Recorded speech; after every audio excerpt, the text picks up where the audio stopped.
Welcome back to some new malicious compliance stories, where people complied to the letter, but not the spirit of our request. I hope you had a great day. The first story is called Dress Code. In 1987, my dad got his first high school summer job on the kitchen staff for a local pizza place. The place was a family-owned business and did make great pizzas. They had just started to gain traction and just opened a couple of secondary locations. It was starting to inflate the owner's head a little. This meant the owner was getting focused on their image, particularly in regards to the dress code. The dress code for the servers and kitchen staff was the same. The company shirt on top, tucked in with a belt to either black pants or a black skirt, and loafers or heels. No shorts, untucked shirts or casual shoes. The issue with this is that it was summer in the 80s in a town where AC wasn't a thing yet, and the kitchen staff were standing next to pizza ovens all day. The girls on staff would wear skirts that fit the code, but they were able to free the knee and get some breeze on their legs from the fans. The guys, however, constantly complained to their kitchen manager that they were going to overheat in pants and they needed to wear shorts in the back. The manager always said that the dress code was the owner's policy and that if they disobeyed it, they would have to get written up at the least. So one day, my dad and some of the other guys had enough. They asked their girlfriends for help and came to work with skirts themselves. The owner walked into his original store that afternoon for a check-in. He found a dozen sweaty teenage boys with grins wearing skirts, so short they probably would have been dress-coded even if they were girls. They were tossing pizzas like nothing was different. After that, guys were allowed to wear shorts on kitchen staff, but still not as servers. My dad and his friends were not fired, but were warned to never pull that kind of stuff again, and the pizza place just celebrated its 50th anniversary this summer. The next story is called No Tattoos. Years ago, I worked in the deli section of a grocery store. It was with the kind of people who get a promotion and immediately forget where they came from and have unrealistic expectations of you. I had to slice meat and cheese for customers, make sandwiches and make all the fried foods. When I was hired, I had my sleeves rolled to just below my elbow and talked to the hiring manager about my tattoos. About a year after I was there, they decided that tattoos and piercings were against the dress code. Anyone with piercings had to take them out, and anyone with tattoos had to cover them up. Since my tattoos go down to my wrists, I asked if that went for me as well. I am handling people's food all day, and if my sleeve gets dirty, I don't want it near someone's sandwich or something. They scoffed at me and told me that I should have thought about future employment when getting my tattoo.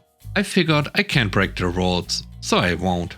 The next day, as the main bosses of the store were walking around, I had my sleeves down to my wrists. I was making fried chicken, so my shirt was soaked in chicken all the way up to my elbow. We had to cook 3 boxes every morning, about 150 pounds of chicken, and I was halfway through the 3rd box. When they yelled at me to stop what I was doing, I just innocently asked, "What's wrong? Can you see my tattoo?" They didn't answer me. One just stared mouth agape, and the other looked like he was trying to set me on fire with his mind. I said, "Well, if there's nothing else, I'm almost done here, and I'll start making sandwiches." They told me to go ahead and go home for the day. They tried to fire me, but since it was documented that I asked about long sleeves being unsanitary and I was basically told to deal with it, they can't fire me for following the rules they set in place. They tried to start cutting my hours, so I said, very publicly again, that it felt like retaliation for the sleeves thing, that I would need to speak with a lawyer. And finally, a month later, they told me that I was allowed to have my sleeves rolled up while working behind the counter. To which I responded, "I actually found another job. I've been there for 2 weeks. Have the day your employees think you deserve." The 3rd story is called No Phone. I have worked in warehouses for years. A few years back, I was a contractor. Companies would hire us and bring in over 20 people for a few weeks when they desperately needed help. I was a shift lead, usually the highest person on site, and needed to talk to my boss regularly throughout the day on a company phone. One warehouse had a policy where only managers could have their phones on the floor, and technically I wasn't a manager. Everyone under me was instructed to leave them in their car or a locker. However, I needed mine. One day I was talking on the phone to my boss. One of the managers for the company we were working for saw me and demanded I hand him my phone.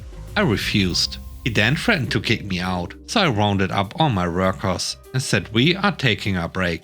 We all go outside and I tell my boss what happened. He comes to the site instantly and starts talking to their boss and tells him I need my phone on the floor. But since I don't have manager in my title, they refuse. So my boss decided that I couldn't do my job, so nobody under me could do theirs either. At the end of the day, the other company is angry we didn't get any work done. They decided to cancel our contract, which cost them hundreds of thousands of dollars, because it's written in the contract that they would have to pay to send us home before the original end date. We all still got paid and got 2 weeks off before having to go somewhere else. The last story is called New School Policy. Almost a few decades ago, in high school, I and some friends decided to cut our hair into mohawks to celebrate making the playoffs for our sport. The only problem was we went to a private school with a strict hair and dress policy. Several of us thought we might get by with it, since sports was a big deal at the school and everyone was very excited for the upcoming playoffs. When Monday approached, we realized we were wrong. As one of our friends arrived at school, he was promptly greeted by the administration and forced to leave until his hair was back in compliance. He returned later that day with a shaved head, along with a few other friends who were also sent home. What was the policy, you might ask? It was your stereotypical collared shirt and khaki uniform, and it specifically stated no mohawks. It also stated hair for males must not be touching or go beyond the shirt collar, and must not cover more than 3/4 of either ear. I had done my homework the weekend before and came prepared. My aunt was big into wigs in the 70s, and she just so happened to still have a short-haired wig that would pass the dress code. As soon as my first friend got nabbed, I pulled the wig out of my backpack and put it on. The administration knew I had a mohawk and thought I snuck by, but when they caught up to me in class, they were baffled, walked up to me and mouth open, ready to pounce, only to notice and start to take in my wig, in all of its horrendous but dress code confirming glory. Thankfully, no bickering began, but you better believe that for the next month they checked on me daily. The season ended, I shaved my head, graduated and thought that was the end. The next year, at college, I got a text from a friend's mom, who worked at the school. No words, just a picture. The new handbook now included 2 more words, no wigs. Thanks for watching the video. I hope you enjoyed it. If you did, please don't forget to leave a like, comment and subscribe. And if you have time, watch another one of my videos. And now, I hope you have a great day. See you soon. Bye bye.